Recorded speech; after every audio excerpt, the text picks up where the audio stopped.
Welcome to Om Times TV, a division of Om Times Media and Broadcasting.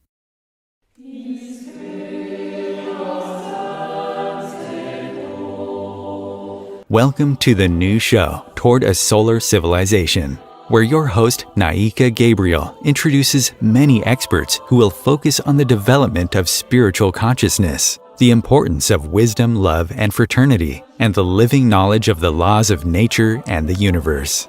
They delve into the profound and transformative ideas of Omraam Mikhail Ivanov that have significantly impacted spiritual thought and provide practical methods to awaken you in a more purposeful, conscious, spiritually aligned way of living. Here is Naika Gabriel, your host. The concept of fraternity is straightforward, and especially in today's world, its necessity is undeniable. Fraternity implies a kind of kinship, not just among siblings, but also within a broader community that share common convictions, struggles, and ideals. This is precisely the topic that we will be exploring in today's episode. Hi, I'm Naika, your host. Today we will join Anatole as he interviews individuals from all continents, except Antarctica, and representing diverse backgrounds, nationalities, genders, and religions. Despite their differences, they share two things. They've embraced the teaching of Omraam, and they have experienced firsthand life at the fraternal centers around the world, those that Carmen beautifully described in the last episode. Omraam once said, I quote, "For humans to come to respect each other, it is not enough to be told that they are sons and daughters of a heavenly Father. The proof? Most often, Religions have not only been made up of families fighting each other, but even within a religion, there have been so many conflicts, so many persecutions. But true children of God are those who find God in the religion of others. For God is in the soul of all men and women. This understanding is crucial to bringing about a more peaceful and fraternal world. I think that it is this realization which constitutes the unspoken thread along the interviews. Enjoy.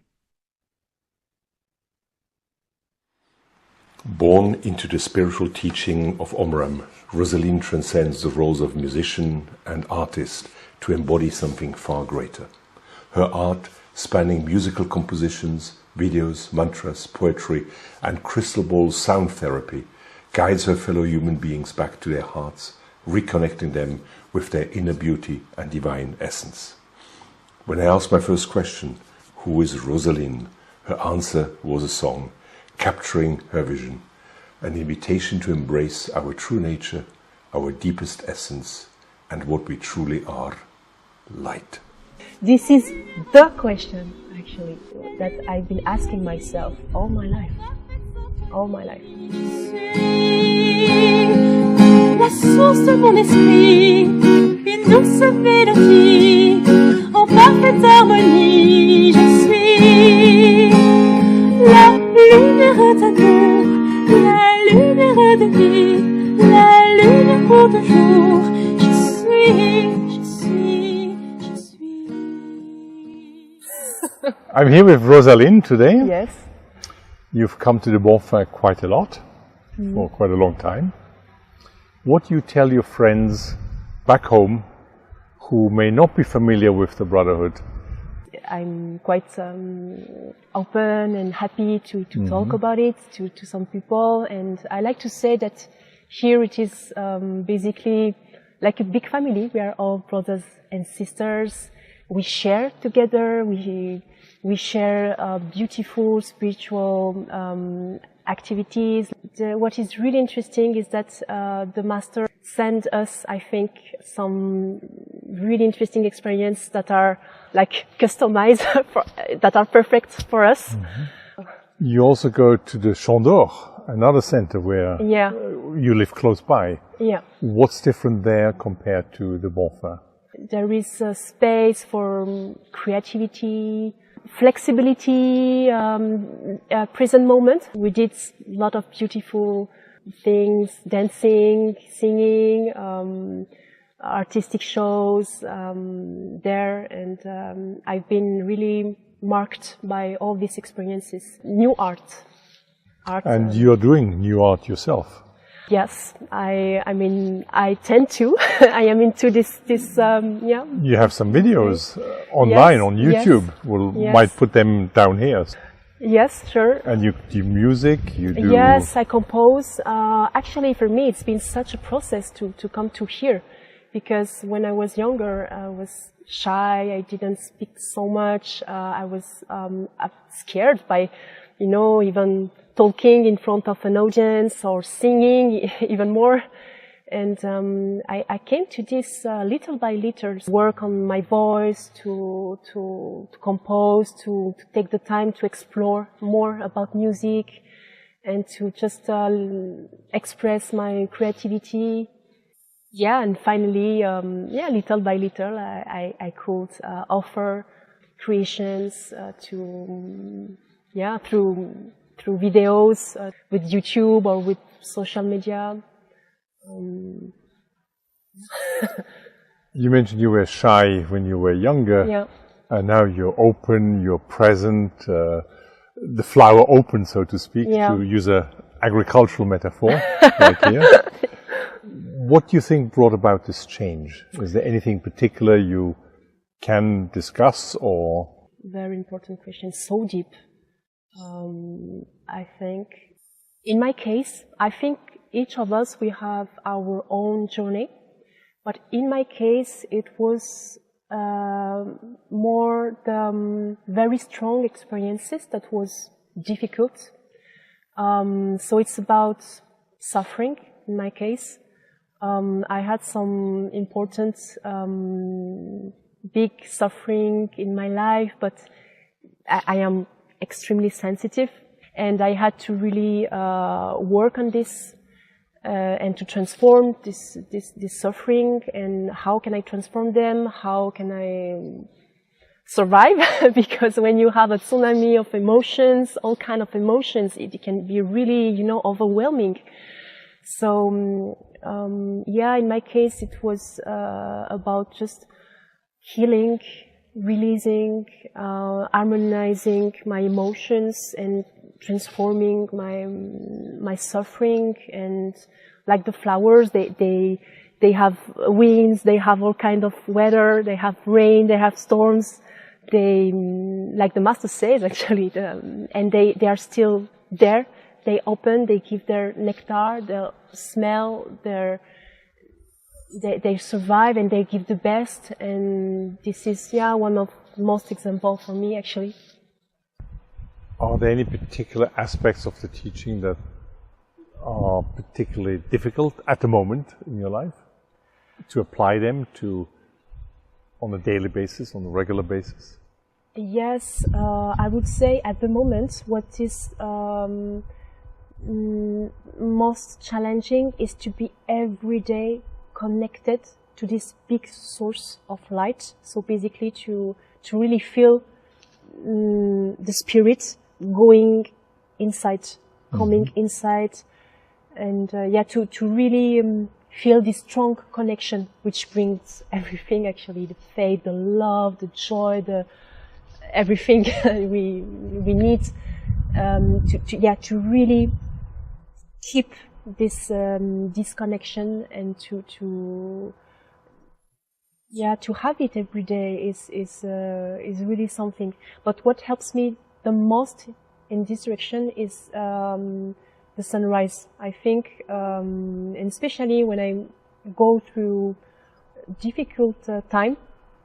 I noticed that even if, of course, we know it already with the teaching, but it's important also to realize it completely, personally. And in these cases, what helps me the most is to go to the sunrise. Exos, from the Republic of the Congo, grew up near one of Africa's oldest, largest and most active brotherhood centers that focuses on families and on youth. She studied oceanography in France and then embarked on an international journey that deepened her spiritual connections. She describes herself as, I quote, a soul living a human experience, aiming to humbly add a little more divine light on earth with the assistance of the divine and the collaboration of my dear, luminous human brothers and sisters. End quote. My name is Exos, and originally I'm from Congo, Brazzaville. It's one of the African countries which has received the teaching from the Master Omraam when the Master was still alive. The Fraternal Spiritual Center in Congo is one of the oldest, a very active brotherhood with a focus put on kids, on children. I've grown up there with my parents. Every time going, to the spiritual center called Rila. It's a very beautiful center with many trees around. Yeah, that's where I come from, and that's how I've received the teaching from the Master, from my parents, and also from all the brothers and sisters who were like parents and big sisters and big brothers for me, and who have shown me the way, until now. So tell me, when did you first come to the Bonfim of Villenata? Which was the first international center you went to outside Congo Brazzaville? What did you think of this place? Wherever you are, in Canada, in Australia, in Norway, or in South Africa, when people speak about Le Bonfim, it's the place to go. Yes, I felt like in heaven. I felt like I was at home. Everyone was strangers for me, but everyone was brothers and sisters for me. And I was just feeling a sense of peace and happiness. I wasn't shy at all. I was doing everything that I could do, like speaking to people or serving in the Grande Salle. I was just feeling at home. The special thing that a sister came to me and told me, "Are you really new here? Is this your first Le Bon Fin?" I said, "Yeah." And she told me, "Look, but you are like at home here." She told me, and I was feeling the same. Wow. That was a confirmation that I really was at home. And I remember when the time came for me to leave, I couldn't believe. I was crying all morning. I don't want, and the only phrase I could say is, "I don't want to go." Le Bon Fin touched me. It was an experience from my soul, and until now I could still feel, you know, all the energy of my soul just expressing the family I was wondering, I was just looking for, searching for, and now it was there. International family. Even when you don't have health to move from your home to here, even when you don't have money to move from your place to here, just do whatever you can. Wow. To come and experience, because it's a soul experience that's anchored into your soul for years, for incarnations, for lives. The center within us must be honored, must be considered.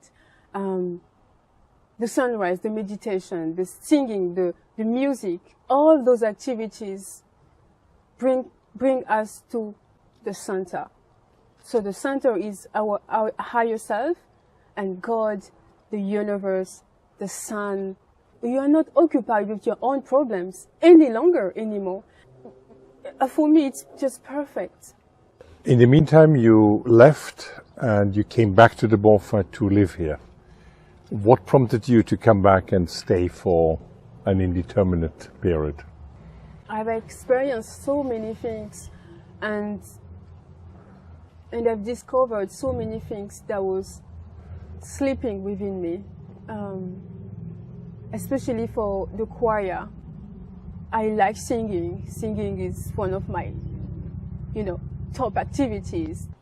What would you tell young people, let's say late teenagers, some in their 20s, maybe 30s even, they're young as well. What would you tell them based on your life's experience today? What advice would you give them? To love yourself, but also to consider that every day an occasion is given to us to grow.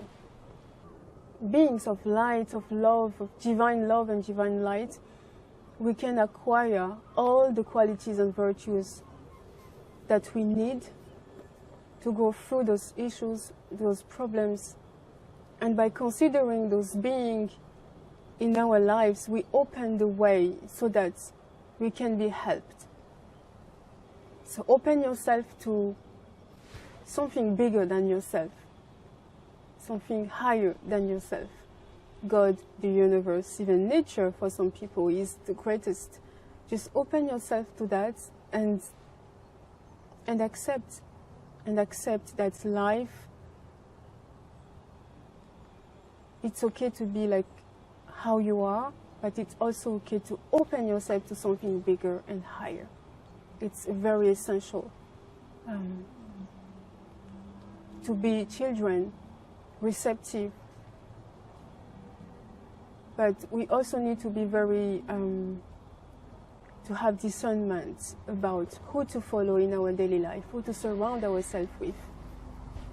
Choose your friends with all the care, the care possible. You can still live the life that you want to live. That's life of happiness.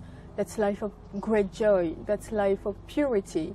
That's life of quietude. That's a life of fulfillment. You can still live it being on earth.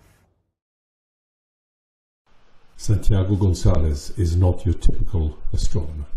Born and raised in Bogota, Colombia, Santiago has also lived in Chile and several other countries. We recorded this interview at the Cine Claire Colline, the center of the Belgian Fraternity. He works as a scientist at the University of Lisbon in Portugal, specializing in the study of supernova, the exploding stars, some of which are known as standard candles.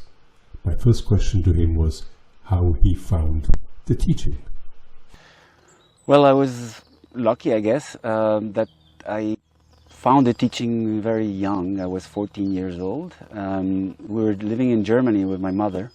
At the beginning I was a bit not that interested, but slowly I guess she was a very good, she did it very well, and I slowly got into it, and since then never asked myself questions about it. I love this teaching, and has brought me a lot of joy and understanding, meaning to my life. So the teaching is great because it gives you elements to live your daily life, whatever you're doing, right? So basically, it doesn't matter what your work is, you can bring light, you can bring hope, joy into what you're doing, be it even breathing, be it eating or doing your work, right? So also during my work, I do try to go beyond just the part of the scientific, which is great, and but it gives it maybe a fuller view of the whole, of everything that you're exploring, that you're investigating. It can help you to feel it, not to stay only with the physical outer part of things, but also the inner part. So I like that a lot. Yeah. What do you tell your friends back home who are not familiar with the teaching, where you've just been? What would you tell them? How would you describe to an outsider? Depends on the closeness of the person I'm talking to, but if it's a close friend, I would say I've been in a retreat, in some special place for retreats, and it is kind of a retreat, right? You're doing an interior work, but at the same time you're doing something in the community as well, and with the ideal of something even larger than it's the whole world and the universe. Why not? And I think kind of going to this fraternal center is going back into your center, gaining a lot of that energy, like going back to your sun, and then later when you go back to the common life, let's say, you bring back what you have accumulated, you can give it as a ray of light, you can expand that circle, basically. I think that's why it's important to come back to the centers, yes. Of all the methods of the teaching, or the attitudes, what is the most difficult for you generally? Difficult. Okay. And what is the most rewarding? I think the difficult is to be conscious. So when you're in the center, actually things, at the beginning, maybe they're a bit hard. When you come from the outer world and you're not focused, you're not concentrated. But then in the center, things, generally for me at least, run smoothly, and I enjoy every moment of it. What I find most difficult is the daily life outside of these centers, for example. To bring back, to keep that connection, and not to go away from that spiritual, from that that spiritual inner being, that self-awareness, let's say, that you have to, that the master tells you, like, be aware of your thoughts, be aware of your feelings, be aware of your words, and keeping that in every day, because you have so many things to do, right? Be it at work or be it in your daily things with your family, with your friends. There are a lot of things that happen, and it's easy to lose that focus. And I think that's the most difficult part, to keep that connection with your inner force, your inner light, let's call it like that. That is the most difficult for me. And the most rewarding, yeah, is when you are sometimes some meditations, perhaps, or some of the different spiritual practices that you can do. Sometimes you feel that you've accomplished something. It's maybe something just inner, only you feel it, but it's peace that you find, or some joy, maybe, some understanding. And these things only happen really when you're connected, really connected to the spiritual practice you're doing, and being in a center helps you a lot to accomplish these things. Yes. Another thing that is very interesting in the centers is that there's a lot of, it's not only depth and like you think sometimes of spiritual, you think of, you have to be serious, you have to understand, it's a lot of wisdom, a lot of inner work, which is true, but there's also this happiness moments that I really enjoy with brothers and sisters. You can laugh a lot, you can share a lot of, things that are a lot of fun, and I like that. And the master also had that side to him, and I think it's very nice to have it also during our gatherings and to be able to live that. I really appreciate it. Any advice for younger people, teenagers? Yeah, what I would recommend to young people is not to focus only on the external, the material, maybe the superficial in the world, because there is much of it right now, and the happiness won't come from outside, it will come from inside. So I truly recommend them to look inside and see what other people with more experience perhaps have done in regards to that spiritual search, which is at the end what really gives you happiness. It won't be something from outside. Kiyoko traveled from Tokyo to the Bonfin in France, bringing a suitcase full of her kimono, the traditional Japanese attire she chose for this interview. We tried to record in a beautiful garden, but it was Mistral day. She explained that to pronounce her name correctly, I should shape my mouth as if saying Tokyo. As skilled a language teacher as Kiyoko is, I'm not sure her pupil was quite up to the task. If I thank you at the beginning already, arigato gozaimasu. But at the beginning is mas. Thank you for being here. Yeah, arigato gozaimasu. Arigato gozaimasu. Hi. And it's Kiyoko, Tokyo, Kiyoko, Kiyoko, Kiyoko, Kyoko, Kyoko, Kyoko, Kyoko, Tokyo, Kyoto. お疲れ様です。 What does that mean? Bon travail. Arigato gozaimasu. So thank you for being here with us today. ありがとうございます。こちらこそありがとうございます。Thank you very much for having me today. あなた。 And you're wearing a beautiful dress. Tell me a little bit about it. How do you call it? This is called yukata. It's group of kimono. Japanese wear kimono, traditional costume, but only occasional time. Then this is for summertime. For this recording, I brought it from Japan. So I made it short, lighter version. What brought you to come to the Bonfin? Why are you here? I don't know what brought me to Bonfin. Everybody told me from the group. I had been to Fraternity before, and then they say you should go to Bonfin. Bonfin is a very good place, and then you must go to Bonfin. And then I came to Bonfin. First time my Bonfin was 2014. It was wonderful.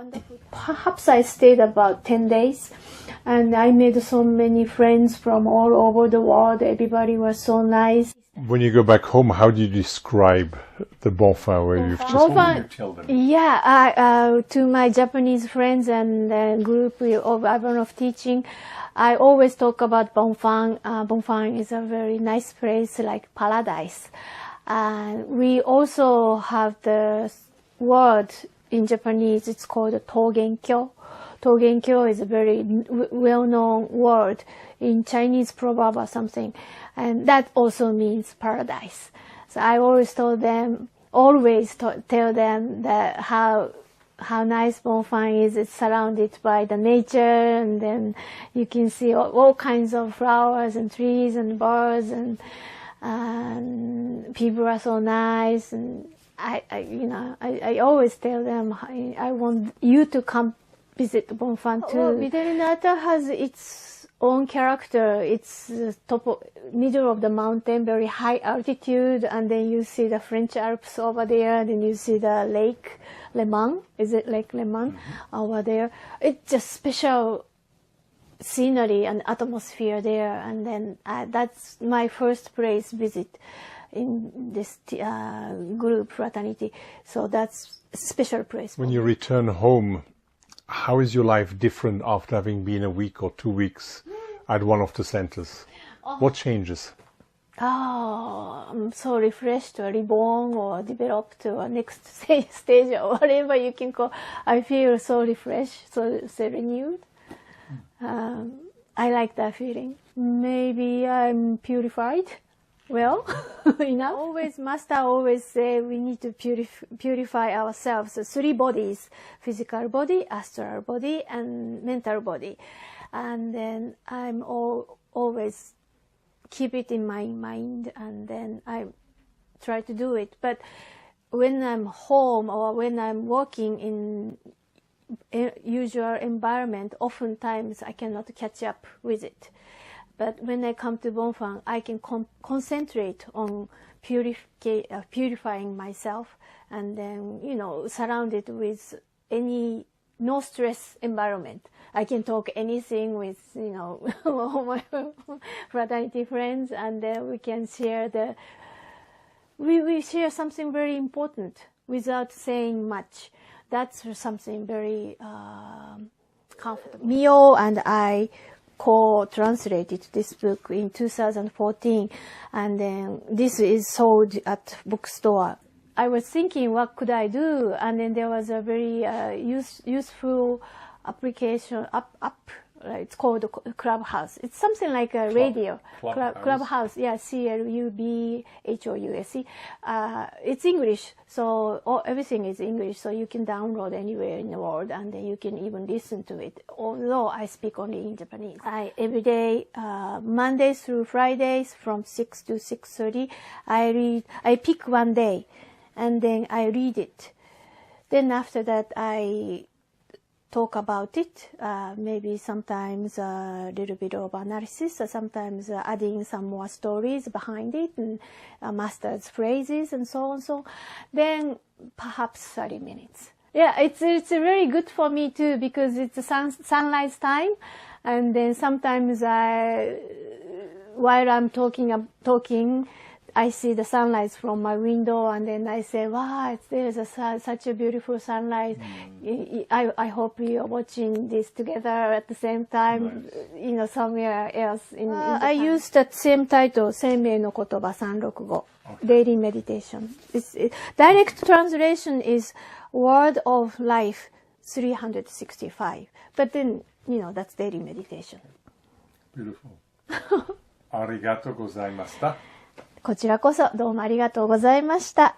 Thank you very much for having me today. Thank you for being here. Thank you, Anatole. Now we're going to do a quick station break. Before we break, I want to let you know that additional interviews will be forthcoming in future episodes, likely in autumn. Extended cuts of some of the interviews presented here and many more are available on our channel, www.youtube.com/@Omraam. Now, make sure you have a pen and paper ready to note the discount code for all books by Prosveta on all orders until May 15th, 2024. My favorite, without hesitation, is Love and Sexuality. It was the first 2 books that I read. It was what drew me into the teaching in the first place, was the way that he spoke about how human beings should talk about the opposite sex and sexuality itself, refining the sexual force into a more poetic, artistic, sublime, beautiful kind of energy. It just... I need to switch to English. Oh yeah, we speak in English. Yeah, it's in English, right? That's perfect, yes. Can you speak just a couple of sentences more? Yeah, I'll need to touch that English button. I don't know. That's a difficult question. But to be more specific for a musician, I mean, the practice, every day to be able to devote some time for yourself, the sunrise meditation, you take time for yourself. I think that's one of the most important things. That's what has helped me. That's how I recharge. That's how I learn music. Yeah, I prayed and asked, and I just didn't know how to eat anymore because, as I said, it was confusion. And when I started to be able to walk again, and I went into a store, and there was the book of the master, which is called in English, Alchemical and Magical Meaning of Nutrition. Just right after I had those prayers sent out into the world, and the moment I saw the book, it was clear to me it was not just an answer to my prayers, but it was also an answer to pretty much everything that is a deep question within, and that this will change everything, only by looking at the book. Om Times TV.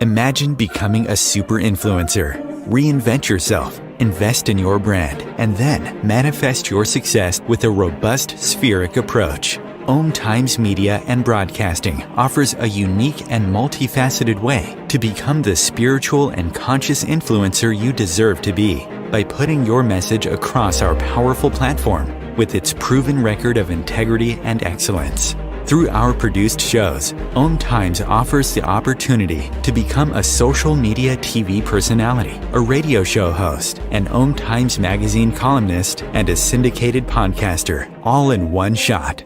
By live streaming your show on Om Times TV and broadcasting it across the extensive Om Times radio and TV networks, you become more than a host. You become an ambassador and a force for positive change. Om Times. Open yourself to the possibilities. If I could be you, and you could be me for just 1 hour. If we could find a way to get inside each other's minds. Walk a mile in my shoes. Walk a mile in my shoes. Well, before you abuse, criticize and accuse, walk a mile in my shoes. Evelyn, a veteran of Hollywood, where she worked on hits like Star Trek and Contact with Jodie Foster, is originally from France and became a US citizen. She's an accomplished painter with art exhibitions in Paris and Tokyo. Her journey is as diverse as it is impressive. A former board member of the FPU, the Brotherhood which was then in Los Angeles, Evelyn draws intriguing comparisons between the Fraternity and the state of California. And how did she first come across the teaching? With a laugh, she calls it a funny way. It's very funny, actually, yes, because I was following a master in Buddhism, Chinese, and this master was not speaking English, and so therefore we had a translator from Taiwan, and his English was not really up to notch, so I had a hard time to understand him. 18 years of Kundalini Yoga with Sanskrit for mantras, and now I have 15 years of Buddhism with Sanskrit for mantras. Well, it would be great if I can meet a master who speaks French. And I just let it go, but it was not like saying like on a superficial level. I really felt really in my guts. So then 2 weeks later, a friend of mine said, I have to go to Palm Desert to babysit a house. Would you want to come with me? You know, you have a pool, jacuzzi. But I said, okay. And then during that period, she introduced me to her friends, Sally, Huss, and Marv, and we really connected. And then 4 weeks later, she said, well, you know, I have a friend, Italian friend, Therese Boni, who is comic. She's been a disciple of the master Omraam Michael Ivanov. She speaks French. And it will be great, since you are in the movie industry, if you can handle a camera, recorder, etc. I said, of course, but I want to meet Therese first. And then when I met Therese, it was like, oh my God, it was like a sponge, a dry sponge become filled with all the juice that I was missing so much. And then she said, oh, you know, by the way, I have a video of when a conference of the master, you have a video recorder? Sure. So she came over and just puts the thing on, and I swear to God, I felt he was coming out of the screen and standing before me, but no, like that, no, fraction of seconds. Wow. And I say, okay, this is it, voilà, je suis conquiert. How has that impacted your life? What has changed as a result of having... Well, I didn't feel alone anymore. And yeah, I felt I was joining a community and not be, you know, alone too much. Mm-hmm. And I love, I explode in my painting, much more lighter and more light colors and so on. I saw the change in my way of approaching the paintings. And I'm always looking for the light, expressing the light. And this is what I'm going to continue to do. What was your first impression? Well, I thought, oh my God, everybody's smiling, everybody's happy, everybody looking at me. That's a good change. You talked to friends in LA, back in Los Angeles. Right. And you've just been to the south of France, to this Bonfin. What is it like? What would you tell them? So people who are a little bit open in their minds. How would you describe this place to them? Well, actually, it's a bit like California. Because everybody's smiling, everybody's nice, everybody wear white. Like California? Like Californian, and Californian is very positive. Everything is positive. Mm-hmm. There's no negativity. It's like even if you fail in something, you say, well, it's better, so you're going to bounce back, it's going to be better. And that's a clash with, unfortunately, the French society, who is completely into negativity and depression. So I feel the same middle ground with the Fraternity and the California. What does it mean, light? What does light mean to you? Do you use it as a metaphor? Do you use it literally, or both? Both. I think it's like you set back a little bit. It's like you're not emotionally involved when things bad happen. You just stay back. You are right in the middle of the pathway. So therefore, of course, some bad things will happen, but you just give it to the light. You don't keep it for yourself. You just give it to the light, and everything resolves. You have to resolve the density. It's like you're not so attached to things happening. You just say as an observer, not in it. It's like you are out of the personality of the. You are more into the individuals, but you look at things as a screen, a little bit outside. So it's like projecting light onto a situation. Exactly. And therefore seeing the situation more realistically. Right. Because you're detached from it. Exactly. So it's you becoming the one projecting your own light. Right, exactly. Because that's the only thing we see, it's light. Exactly. I don't see you did I it. see the light that reflects on you. You got it.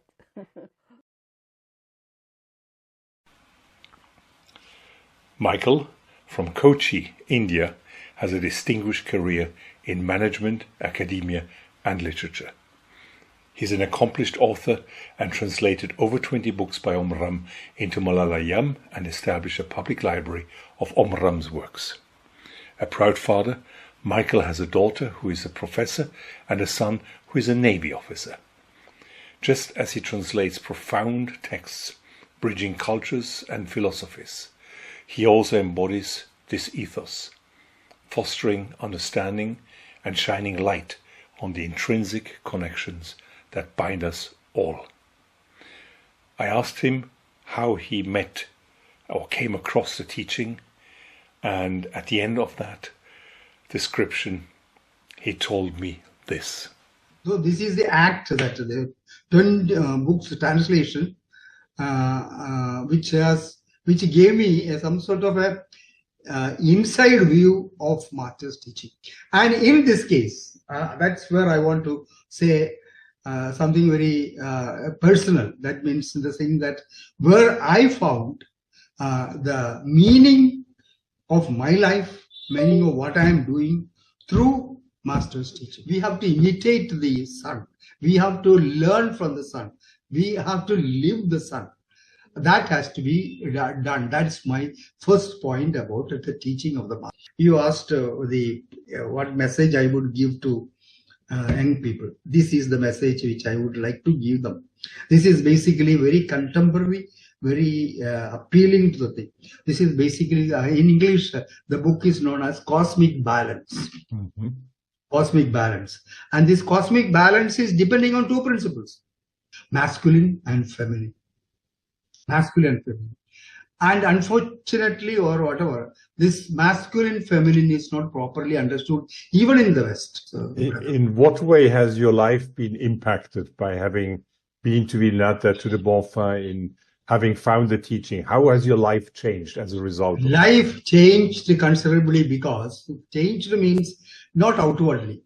Outwardly, I can't change because here people will not understand me if I do certain things. They think I am crazy or something like that. I can't do that. My life has changed internally very much. Reason is, there is a new approach to things. The same thing, but the way I look at it is different.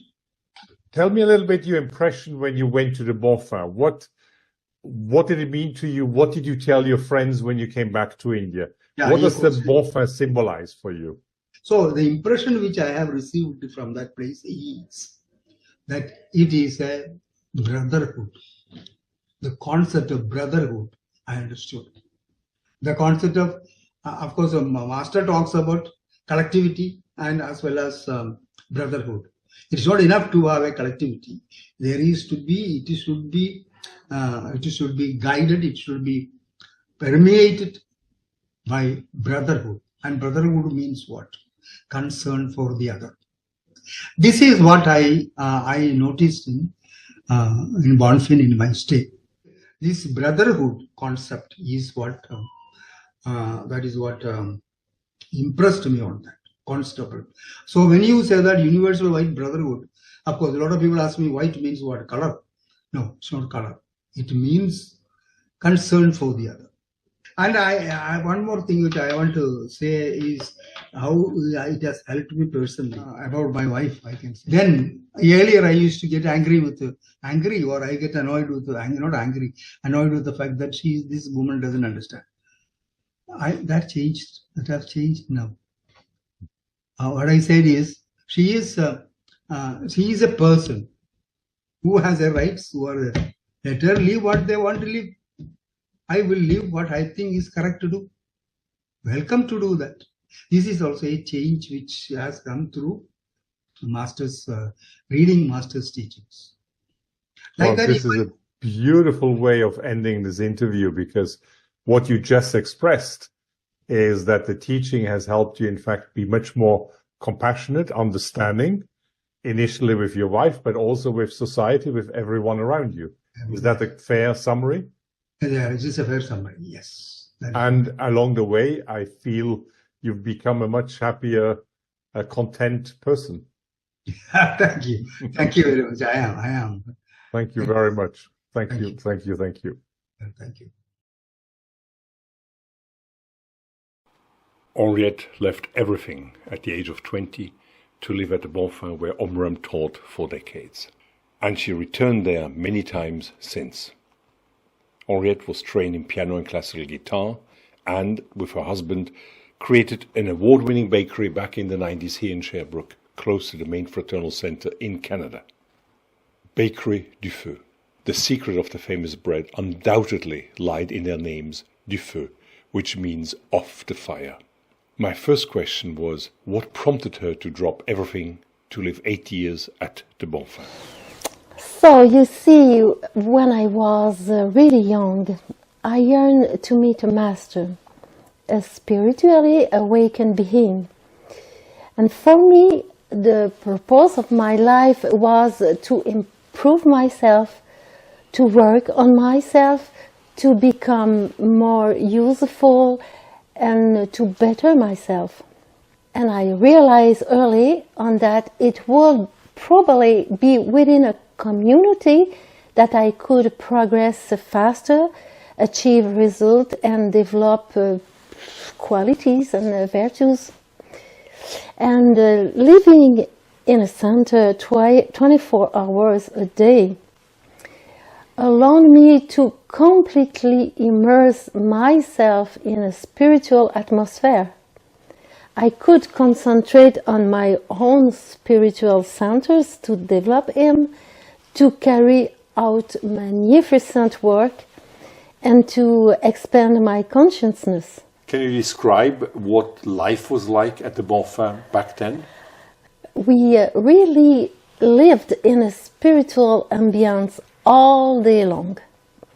And the most wonderful moments for me were the meditations at sunrise with the Master, in the presence of the Master. These were the most grand, beautiful and powerful moments. Throughout the day, we engage in exercise of mastery, meditation, breathing, prayers, singing and panorhythmy. But the most important for me was listening to the talks of the Master. It is that they give me an understanding and much enlightenment on how to spiritualize all aspects of daily life. Having this knowledge is the most invaluable. And what is extraordinary is that all of these talks are accessible in centers around the world. At least in countries where there are centers. Not yet in the United States, but that will come. In fact, you live right next to a center here in Canada, Blagoslovenie, the large center in Canada. And ever since you left the Bonfim, you keep on returning to centers, be it the Bonfim, be it Blagoslovenie or elsewhere. What prompts you to return to those centers? Well, for one, I really cherish the collective meditation at centers. There's an energy of such power when many people all together concentrate. The intensity of silence, when everyone present focus on harmony, on peace and on light. One feels ascending to great heights or to find on inner center. You see, when I meditate alone, I already experience extraordinary sensation, but when I meditate at a center, surrounded by kind people who pray and meditate as well, it amplifies the sensation of peace, happiness, and of fulfillment. all these individuals meditate on one and the same thing, light, and pray for that maybe one day on Earth becoming a planet of peace and fraternity. It was evident that if you are alone in desiring something, it takes longer to materialize. But if many concentrate on the same image, the energy is more intense and the result comes faster. Well, this says a lot about coming together, about the power of community. Well, we could go on for a long time here, and I'm sure you must have lots of anecdotes with the Master. We might come back to you at some future episodes. In the meantime, to conclude, is there any last idea you would like to share with us? I think it's worth stressing the importance to having a high ideal. And above all, to being aware to the power we all have to make the good, the beautiful and the noble grow on this earth. So one day, Master Omraam Mikhail Ivanov told me, "You are connected to thousands of beings in the visible and invisible world. If you elevate your consciousness very high, you bring these same beings up with you. But if you descend, then you bring this being down with you." So that's very important to remember that. And that's what I wanted to share with you. Thank you very much, Orette. I'm Felix van Frieden and I want to talk to you about a very special topic. Why is it important for everybody who want to go forward on the spiritual journey to meet spiritual brothers and sisters? So by the time the Master came around to offer ice cream, my mother said, "Oh no, the children have already had their sweet, they can't have ice cream."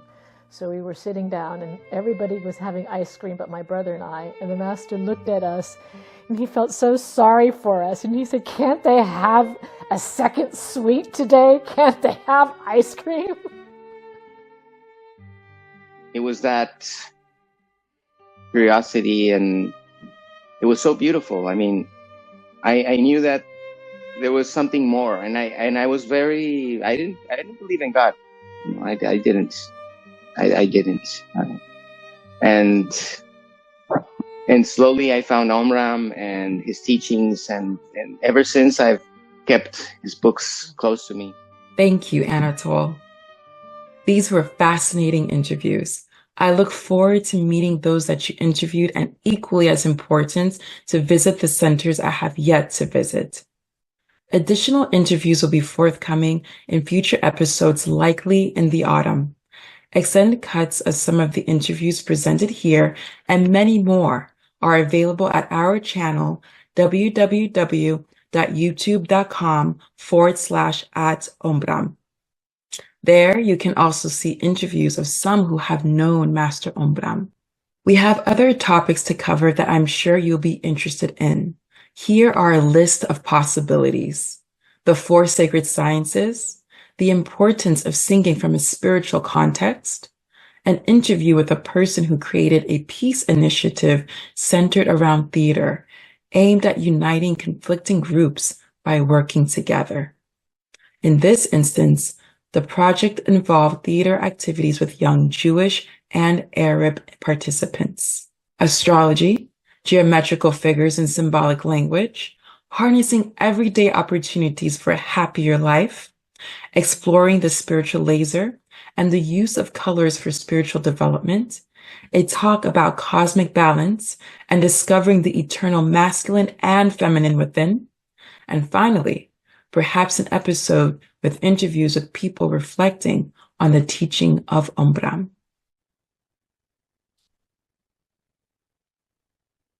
Please share your thoughts and preferences in the comments section below. We deeply value your engagement and perspectives. Thank you for being a part of today's journey, and until next time, keep seeking the divine within yourself, in each other, and everywhere around you. Stay safe, stay connected, and take care.